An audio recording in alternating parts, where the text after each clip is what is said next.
Bonjour à tous, bienvenue dans le CQFR. Nous sommes le jeudi 1er août. Le tournoi olympique continue. Il n'y avait pas de match des Bleus hier. Par contre, il y avait un match de Team USA et on regarde forcément toujours Team USA dans ce tournoi vu que c'est l'immense favori. Aujourd'hui, je suis avec Maxime. Maxime, comment ça va? Salut Chai, salut tout le monde. Bah écoute, ça va très bien. On a vu un joli match de basket hier soir. Une belle affiche, mine de rien. On s'est plutôt régalé T'as, entre le Sud-Soudan et les US, quoi. t'as aussi fait une coupure comme la planète entière pour regarder Léon Marchand nager ou Ah, j'avais deux écrans, ouais. Ah bah ouais, J'avais le smartphone dans la main et puis c'est la télé allumée. Bah, j'étais obligé c'est assez drôle de ça. Le, regarder ça. le nombre d'événements où que ce soit sur les finales précédentes qu'il a faites enfin je sais plus à l'escrime, les gens se sont mis à suivre et à hurler pendant le combat. Enfin, c'était assez marrant. Et même pour le match de foot des filles hier, je crois, le stade s'est mis à. Enfin, c'est assez fou ce que ça déclenche. Pareil, Anthony Edwards, ils l'ont interrogé après le match parce qu'il se demandait pourquoi il y avait une clameur à un moment. Et il était dégoûté parce qu'il disait en gros, bah, ah ouais, on nous regarde même pas, on est en train de jouer, on nous regarde même pas. Il y a C'est lui le des. nageur en plus de l'équipe, hein, il Mais aime bien oui, ça. c'est ça. Bon, c'est le nageur, le pongiste. Enfin, il veut tout faire. Hein, Anthony Edwards, Multisport. il est Ah, multisport. il veut kiffer ses jeux, il a raison. Il a bien raison.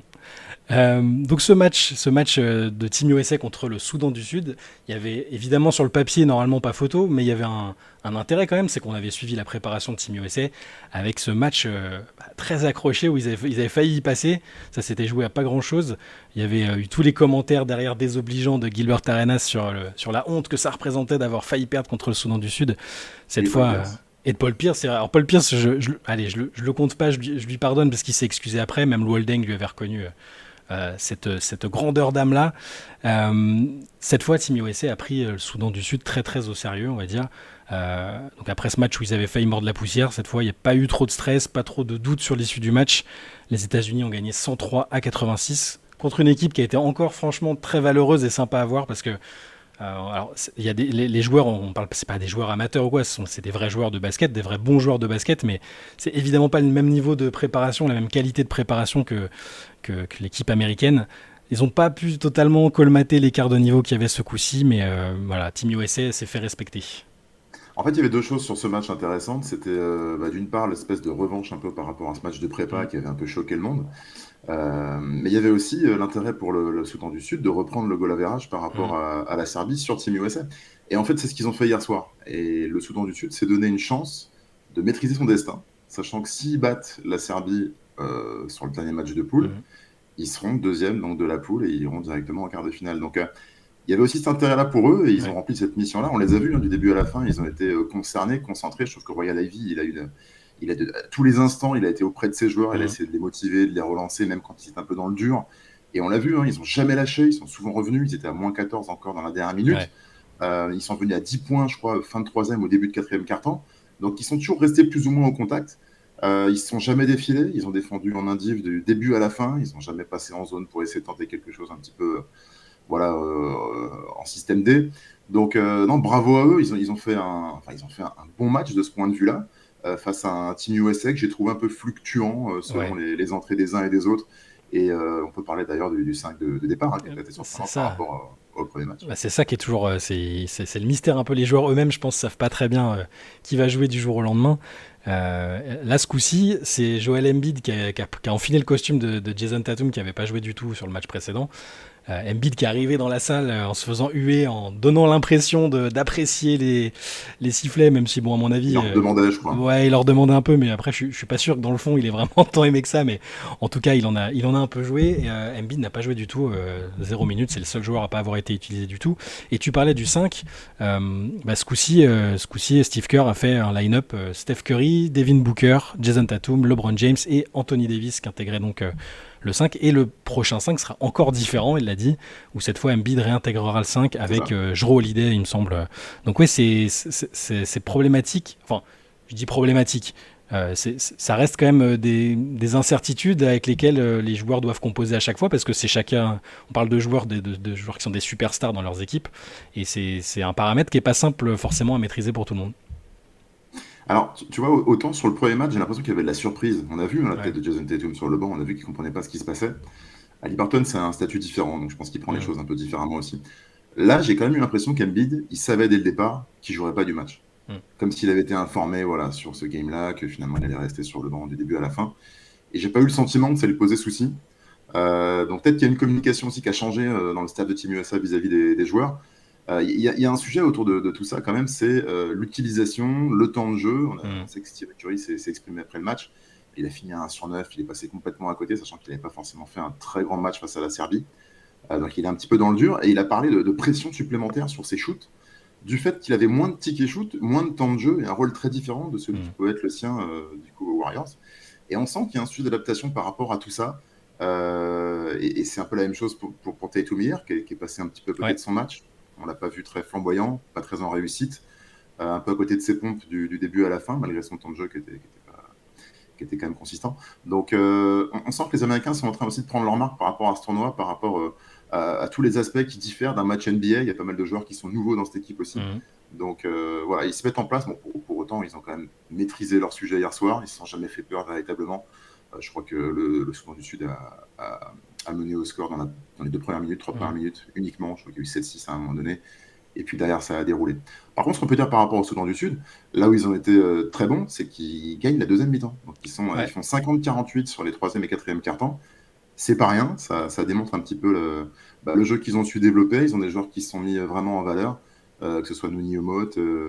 Ils ont un trio, c'est ça, ils ont un trio au mode Carlick Jones qui avait fait un triple-double contre Team USA là, pendant le match de préparation, et Bull Quall que j'aime bien, je connaissais pas ce joueur, mais il a du style, j'aime beaucoup, il a mis 16 points hier.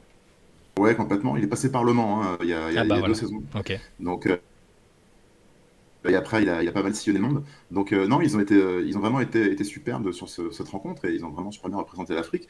Et je serais curieux de voir ce qu'ils vont faire contre la Serbie. Je pense qu'ils vont jouer crânement leur chance. Il va falloir qu'ils s'emploient, je pense, les Serbes, pour passer le Soudan du Sud. Le gros plus, ce sera bien entendu Nikola Jokic, on en reparlera dans quelques minutes, mais je vois pas à l'intérieur qui va pouvoir le contrarier. Ils n'ont pas cette masse-là, cette puissance-là. Ils ont plutôt des profils assez longilignes et aériens. Jay Titor a fait plutôt un bon match aussi, même s'il a eu du déchet, d'ailleurs, on peut en parler.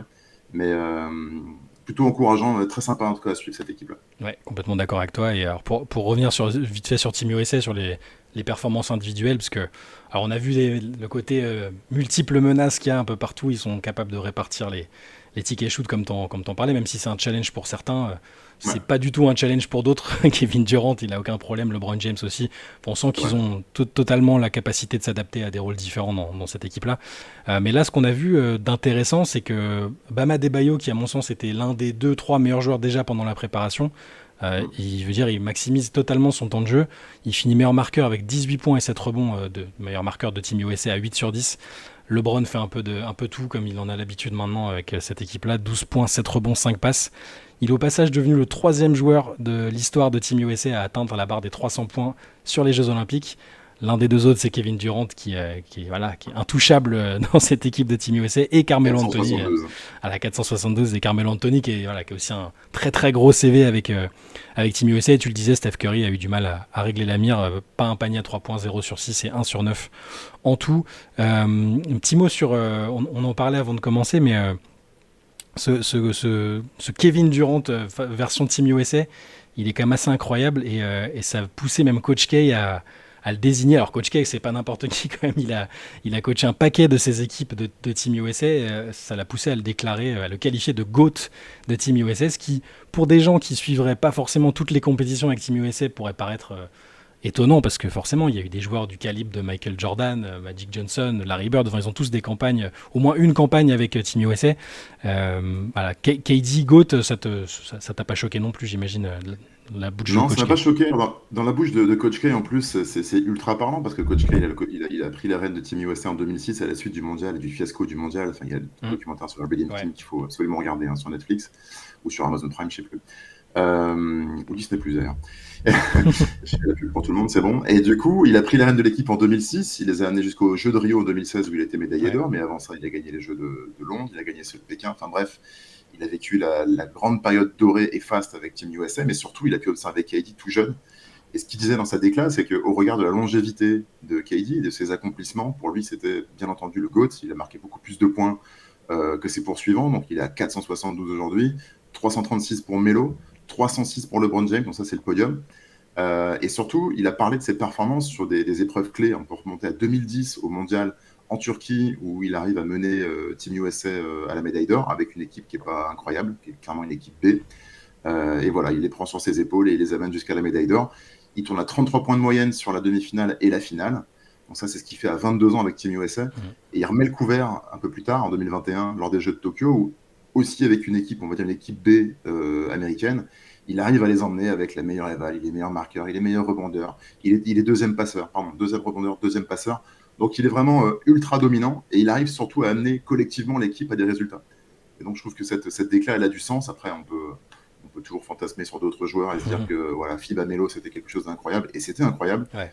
KD, il y a aussi le côté accomplissement. Il est venu même quand il n'y avait pas toujours les stars présentes à ses côtés pour emmener Team USA jusqu'au plus haut niveau. Donc bravo à lui. Et je crois que Coaché a parfaitement raison. Ça, et si on parle de KD, on peut parler de Bam Adebayo, t'en parlais à l'instant. Ouais. En fait, Bam, hier soir, il nous fait une KD de contre la Serbie. Je crois qu'il démarre à 8 sur 8 à 100%. Ah, il était inarrêtable. Ouais. Il rentrait tout. Inarrêtable. Ouais. Il enchaîne les 3 points dans les corners. Il est présent au rebond offensif pour claquer des tomards. Ouais. Il est au four et au moulin et il est ultra impressionnant. Par contre, celui qui m'a un petit peu déçu hier sur le match, c'est LeBron James, que j'avais trouvé hyper chef d'orchestre, hyper juste dans son jeu contre la Serbie, qui m'a vraiment impressionné de ce point de vue-là. Et hier, il démarre plutôt bien, il met l'équipe sur les rails, mais alors derrière, quand il fait ça, ça rentrait en jeu, là, quand il force toutes les possessions, à essayer de poster tout le Soudan en entier. Et puis finalement, il perd une balle sur 2, il s'en mêle un peu les pinceaux. Et je trouvais qu'il avait cassé un peu l'alchimie de l'équipe, qui tournait super bien. Surpris de cette entrée en jeu-là. Pareil pour Stephen Curry, on a plusieurs fois, il a essayé de forcer des shoots qui sont plutôt des shoots à lui, mais pas dans un contexte FIBA. On le voit, Devin Booker, il prend des shoots très propres, il essaie vraiment d'épurer son jeu. Ça n'a pas été le cas pour Steph Curry. Et ils ont cassé un peu la dynamique qu'il y avait dans le jeu de Team USA. Bon, ça leur a pas porté préjudice, mais c'est ça, il y a eu un petit... voir des barons faire ça. Il y a une forme de relâchement un peu. Je pense qu'ils ont voulu commencer fort pour tout de suite se mettre à l'abri. Et après, tu as raison, il y a eu un peu de flottement et LeBron a perdu beaucoup de ballons. Je sais plus, là, j'ai pas le box score, mais je crois qu'il a perdu 5. Voilà. Donc, bon, voilà, je pense pas que ce soit. Fallait pas prendre ça pour. Il en avait 5 à la 23e minute, pour te dire. Ah ouais, je voilà. sais pas combien il a fini, mais. Ouais, c'est ça. Je me demande s'il est pas allé jusqu'à 6, tu vois. Je regarderai le box score après, mais je vois ce que tu veux dire. Et de toute façon, il y a clairement eu un petit relâchement qui a permis au Soudan du Sud de rester dans le match. Ça peut aussi servir d'avertissement pour des rencontres face à des adversaires qui sont plus solides. Probablement sur les tours suivants. Tu parlais de la Serbie effectivement qui a battu Porto Rico assez largement, 107-66 avec Nikola Jokic qui est passé à un rebond, il me semble, du triple-double. Un rebond ou une passe, c'est pareil, j'aurais dû garder le box score, mais je sais qu'il était à 9. Non, c'est une passe, il fait 15, 14, c'est une passe, 9, voilà. Ok, voilà. Ouais. Bon, donc il s'est promené, il a largement contribué à la victoire de la Serbie, et ce Soudan du Sud de Serbie va être assez électrique. C'est vrai que j'avais pas en tête le goal average qui est du coup maintenant à l'avantage du Soudan du Sud, mais ce serait incroyable. Enfin, le Soudan du Sud, t'imagines qu'il finit 2e de la poule, ce serait juste fou, quoi. Mais, ce serait incroyable. Non, Jokic, il a été monstrueux. Il fait 14,15 rebonds, 9 passes et 34 dévals en 23 minutes. Ça donne une idée du chantier qu'il a pu faire. C'est ça. Et puis derrière, il y a eu 7 joueurs à plus de 10 points.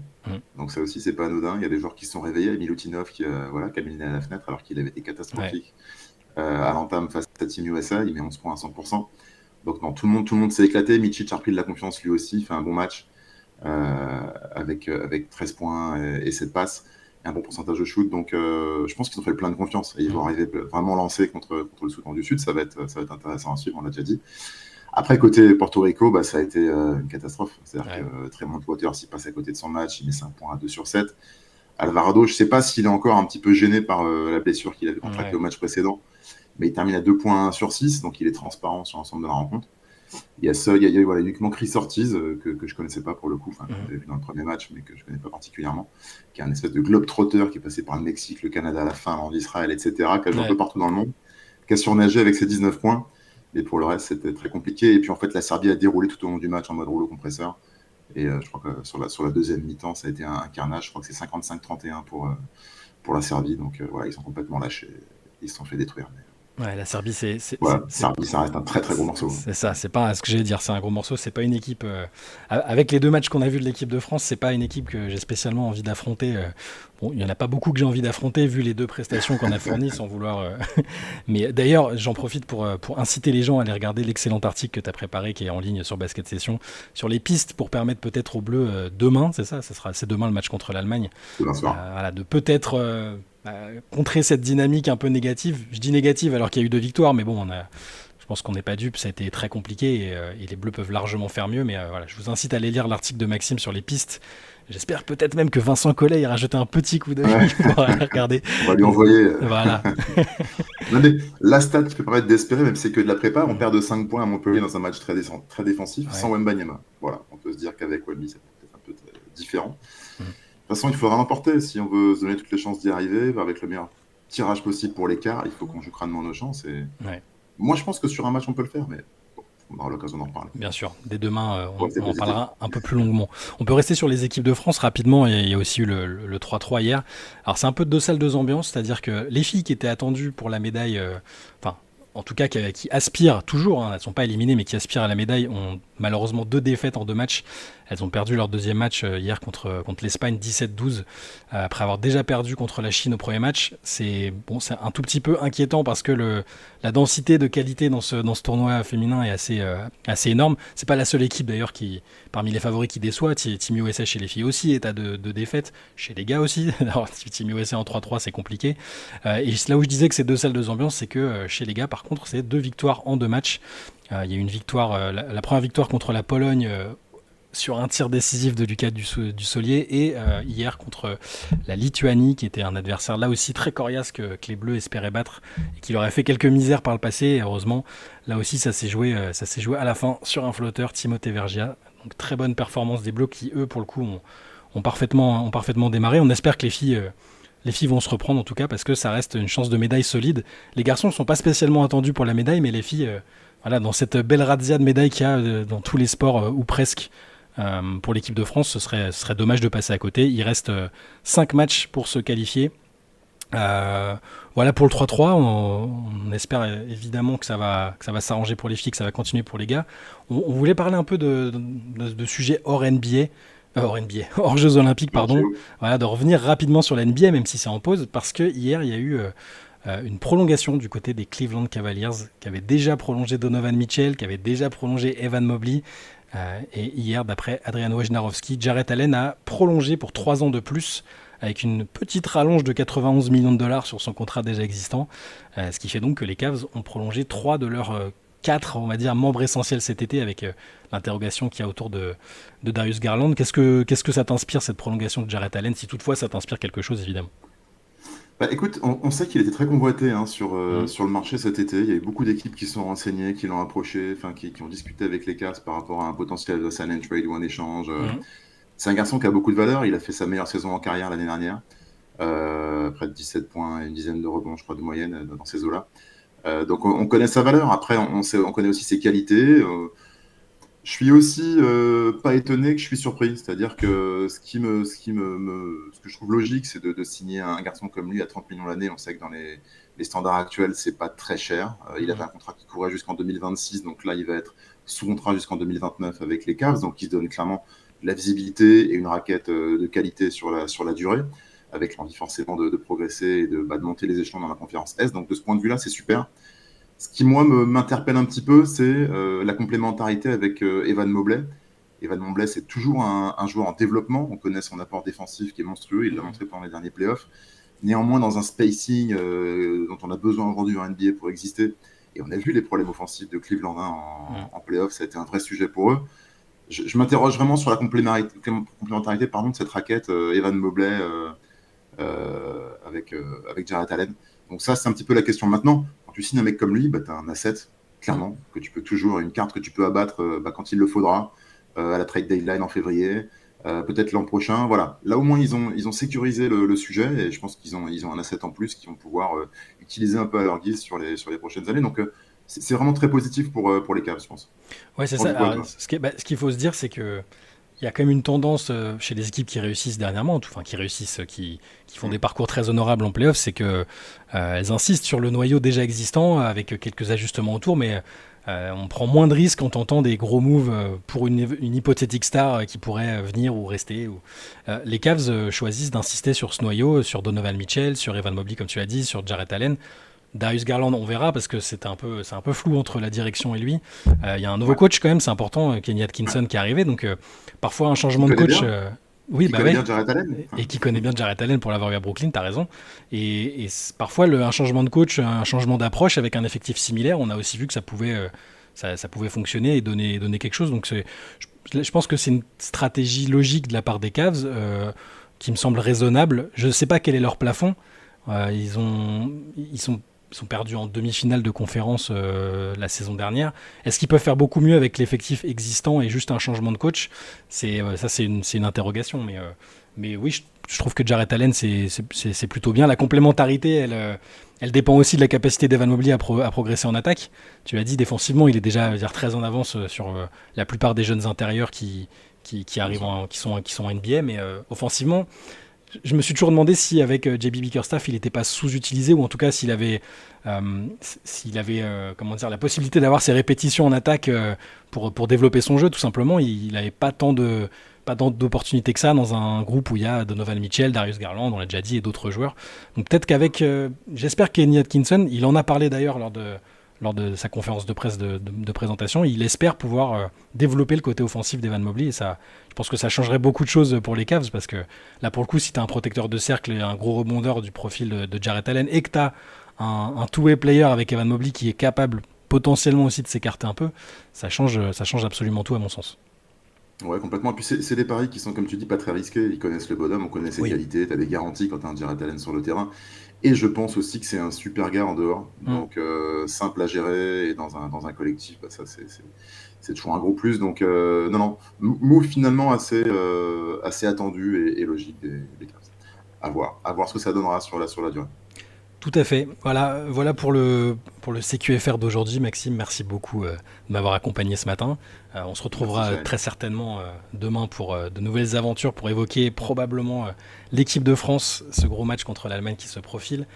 En attendant, n'hésitez pas à aller sur Basket Session. Comme j'ai dit, il y a l'article de Maxime sur France-Allemagne. Il y a plein d'autres choses que vous verrez au cours de la journée. N'hésitez pas non plus à aller sur YouTube, voir les vidéos que vous pourriez ne pas avoir vues ces derniers jours. En attendant, je vous dis bonne journée, profitez bien à nouveau encore des Jeux Olympiques, des différentes épreuves. Profitez bien parce qu'il reste. Ça finit quand les JO d'ailleurs? Il reste une grosse semaine, 10 jours, Le 12 août, le pas 12 de août. mémoire. Voilà. Donc profitez bien et nous on se retrouve demain matin. Passez une très bonne journée. Ciao! Salut à tous.